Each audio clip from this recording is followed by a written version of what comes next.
Hi, welcome back to the channel and my review for Gladiator 2. So this is the brand new Ridley Scott film. His sequel, of course, to his original Gladiator that came out 24 years ago now. A much beloved movie, you know, for most people it's considered to be either Ridley Scott's best movie or at least one of his best. So many people love this film, myself included. I think it's great. It, of course, won Best Picture as well. Definitely a movie that I did not expect to see a sequel from. Ridley Scott, 87 years old now, decided finally why not make a sequel to his original, and, you know, why not? I thought the trailer looked good. I was fairly excited for the movie, despite the fact that I don't think we necessarily needed a sequel. You know, the first film really does end on a really nice point, so didn't necessarily need a sequel, but the trailers look good. I was happy to have it. And the first thing I'll say really is I know a lot of the reviews are quite mixed for this film, if you've seen already, but that was always going to be the case. You know, people were going to see this with raised eyebrows. People, you know, having a new actor kind of leading in a Gladiator film that's not Russell Crowe. People I don't think were ever going to be on board with this movie, especially the ones that loved that original Gladiator. So I do think, you know, if you're open-minded to seeing a sequel, even if it's not that original, you will have a really good time with this movie. On the big screen, I thought it was great fun. It's a good story. It's a really strong cast.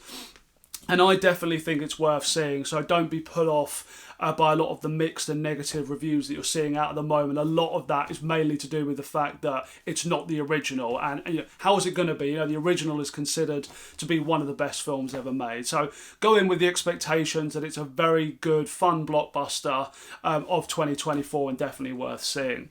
Okay, so getting into some plot here. We're following this character of Lucius, who is played by Paul Mescal, and he is living out in one of these kind of Roman settlements with his wife at this castle. And one day he is invaded. The people he lives there with are invaded by one of the Roman generals and their army, and this is the character played by Pedro Pascal.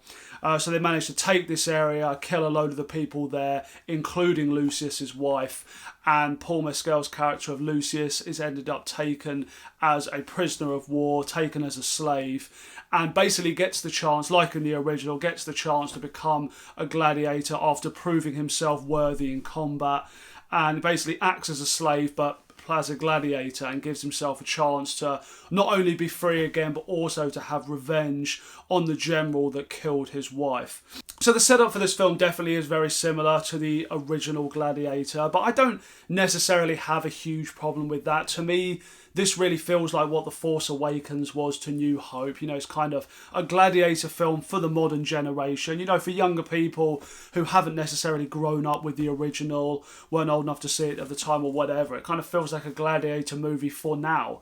And, you know, the original did a great job setting it up. So it is kind of going over some of those story elements again.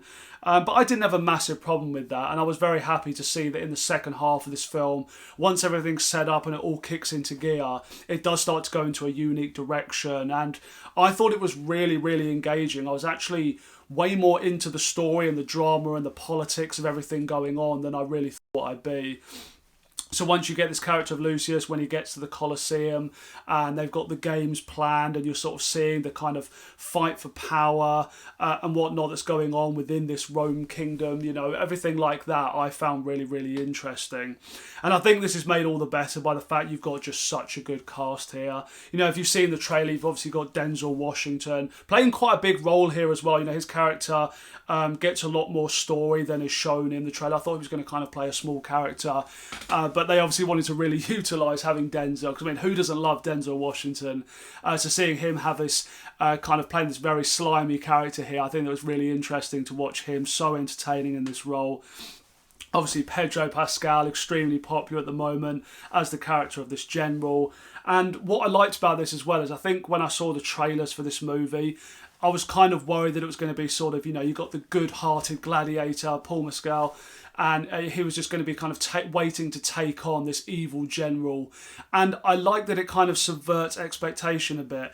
No spoilers in this review, by the way. I should have mentioned that at the start. I'll clip that in. But yeah, I liked that it kind of did subvert the way that I thought that was going to be going. It kind of, it doesn't go exactly where you think it's going with the dynamic between those two. So I thought that was really nicely done. And Pedro Pascal is really good at playing the kind of two sides, his character that's torn between kind of being disillusioned with what's going on within Rome, but also kind of having allegiance to certain people. It's a very interesting dynamic, I think, so I did appreciate that.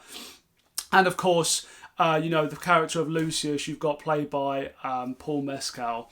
And, he's not as big a personality as Russell Crowe was. I mean, Russell Crowe was really at the peak of his career, I think, when he did Gladiator. And he is amazing in that role. And I don't even think Russell Crowe has always been amazing in films. He's not one of my favourite actors. But in Gladiator, undeniably, he is absolutely amazing. Perfect for the role. It was just huge shoes to fill. And that's why I think people are going to be critical of his performance here, because they're just going to be like, it's not the same as Russell Crowe. Fine. That being said, I do just think that Paul Mescal is a very talented actor. He was very convincing here. I believed all of his emotion in the film. He's got the physicality. I love him as an actor anyway. I've seen him in a lot of different movies and TV and stuff. I think he's great. And I really liked him in the role. He brought something different. That's something they did do different here. It isn't just seeing Maximus, again, kind of with that same type of personality. He's got some differences here, which I really appreciated. I have to admit, I really loved all of the Gladiator games in this film. And I think even though they are extremely over the top, again, if you've seen the trailer, you will have seen some of this. But they really do go there with some of them, particularly one of the games where the whole of the Rome Colosseum is filled with water and you've got sharks going around as they're kind of recreating one of the famous battles.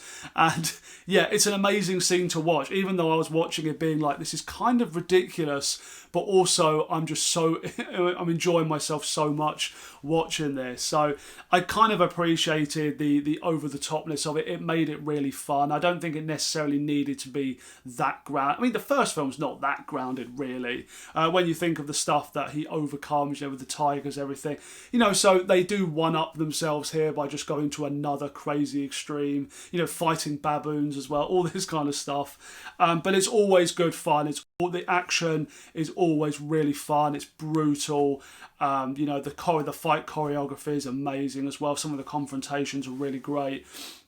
I really enjoyed all of that stuff. And even though I think, the actual Colosseum itself looks amazing, I do think some of the CGI at points, you can tell that there's a lot of CGI work going on. Not that it's necessarily bad, but they're having to do so much. When you've got the entire of the Rome Colosseum filled with water, you're not going to be able to make anything too practical with that. It has to be done with CGI work. And you can definitely tell at times. But it still looks good for the most part, and I was happy to go along with it. But the games themselves are very exciting to watch. And I think that's why this movie is enjoyable in its own right as just a big action blockbuster. Again, not necessarily breaking any new ground, not doing something that unique, really adding that much to the original film, but just as definitely one of the stronger action blockbusters we've had this year. And there was just never a dull moment for me. I thought in the second half, all of the drama going on in between the games as well was just always intriguing. It was exciting to watch. You've got these two emperors, these two young guys who have now taken over Rome as well. And they're really over the top crazy. One of the characters is played by Joseph Quinn, who's obviously getting a lot of roles at the moment. He's really, he's an actor that knows how to play loads of different roles. And he is amazing in this, just watching his absolutely psychotic character, like a child running Rome. Absolutely insane. But again, just all of this stuff was thoroughly entertaining to watch. I really enjoyed all of the conflicts here. So there was just, again, never a dull moment for me. And I can't say that about all of Ridley Scott's films. At the moment, I'm actually watching through all of his movies to do a big Ridley Scott film ranking. And a lot of his movies, I really feel that runtime. But with Gladiator 2, it just absolutely whizzed by for me. Just a mix of the cast, the action, the drama, everything just really works here, I think. So it's definitely not the most original film, and of course this is just going to be remembered, I think, as being an inferior sequel to that original film, which Gladiator considers to be one of the best films ever made. This was never going to be able to fully live up to that, I don't think. So that's what a lot of the news and media online surrounding this movie is going to be, is that of disappointment.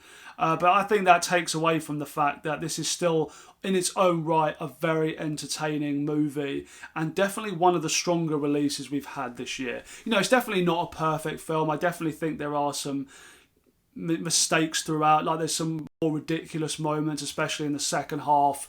I think some of the plot moves along too quickly as well. It sort of moves through certain events and requires certain things to fall in place at the right time. There's stuff like that which don't feel into the flow of it doesn't feel entirely natural, and there's a couple of silly moments where I was like, not sure I needed that. So don't get me wrong, it's not a perfect movie.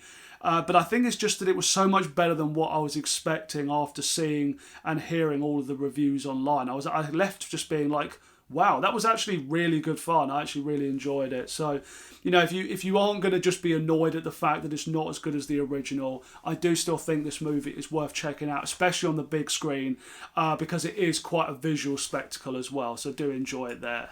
So that's all my thoughts on the new Gladiator 2. Please do let me know down in the comments if you've seen the movie or what you think of it. Let me know your thoughts down below. And also let me know what your favourite Ridley Scott film is.